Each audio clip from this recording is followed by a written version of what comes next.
Bonjour, donc Christophe Pounet, je suis le gérant de la société Aquipas Group Franck Diesel.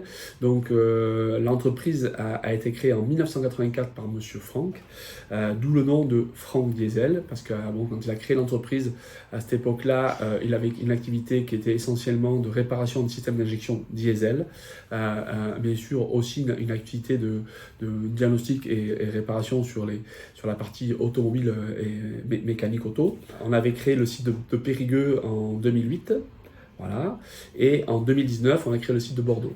Voilà, donc maintenant, sur les trois sites, on a un socle commun, c'est la réparation des systèmes d'injection diesel, avec des spécificités sur chaque site. Mon beau-père m'a proposé d'intégrer l'équipe. Bon, moi, j'avais déjà travaillé dans l'entreprise l'été, voilà, pendant les mois d'été. Donc j'ai dit pourquoi pas. L'aventure a commencé en 96. Je suis rentré au magasin. J'ai fait une partie commerce sur la route aussi pour prêcher un petit peu la bonne parole, entre guillemets, expliquer ce qu'on faisait aux clients. En 2009, donc on a repris l'activité derrière mon beau-père. Je pense que c'était une chance pour nous parce qu'on a récupéré un historique, voilà, des clients historiques. On a un savoir-faire important, et puis depuis 2009 on a tout fait pour la développer. Voilà, on était 12 salariés en 2009, mais aujourd'hui on est 40.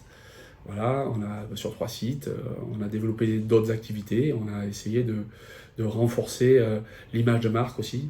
On prend des injecteurs, des pompes à injection qui sont usagés, qui ne fonctionnaient plus sur les véhicules, on les démonte, on change toutes les pièces d'usure, on les remonte pour en faire un échange réparation et qui est équivalent à une pièce neuve.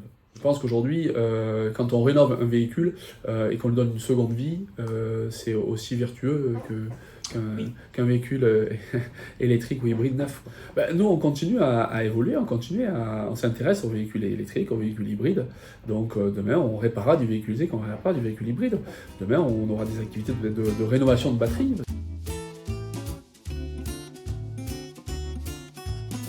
Je suis arrivé par le foot, même si je suis plutôt un passionné de rugby à la base. Mais donc j'ai Pascal Burat, qui est un ancien aussi du rugby au final, qui était président de Trélissac à une époque, et est venu me voir pour me parler du foot. Il m'a dit voilà, on aimerait que tu intègres, tu puisses nous aider au foot, intégrer la partie des partenaires. J'ai dit pourquoi pas, je ne suis pas forcément allé pour le business. C'est quand même bien que les gens sachent ce que l'on fait et surtout qu'on essaie de le faire bien. Mais la sensation que j'ai eue, c'est que je me suis dit, il faut en faire d'autres. L'ambiance est plus détendue que sur certains autres, je dirais, formats ou mouvements. Il faut y aller une fois pour s'en rendre compte, quoi, aussi.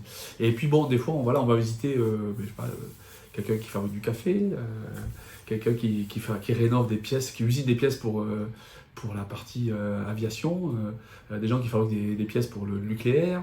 Voilà, donc il y a aussi ce côté un peu intéressant d'aller voir ce que font les autres, comment ils le font. Et en plus, c'est dans la convivialité, c'est-à-dire qu'on passe un bon moment quand même. Voilà, on va dire qu'on partage, ça peut être un buffet, ça peut être un repas au restaurant, ça peut être, voilà, on passe un bon moment ensemble.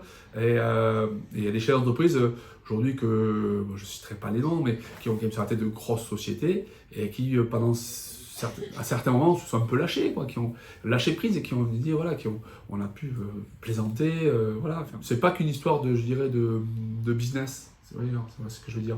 C'est une histoire aussi de partage et d'écouter les autres. Voilà. Donc des fois, discuter avec d'autres, ça permet de confronter des points de vue. Tous les échanges ne peuvent être que constructifs. Et il faut juste écouter, s'écouter. Voilà. C'est comme la communication, et on en parle beaucoup aujourd'hui de la communication, mais je vois même chez nous, j'ai 80% des problématiques qu'on peut avoir aujourd'hui, c'est parce que vient de la communication. Oui.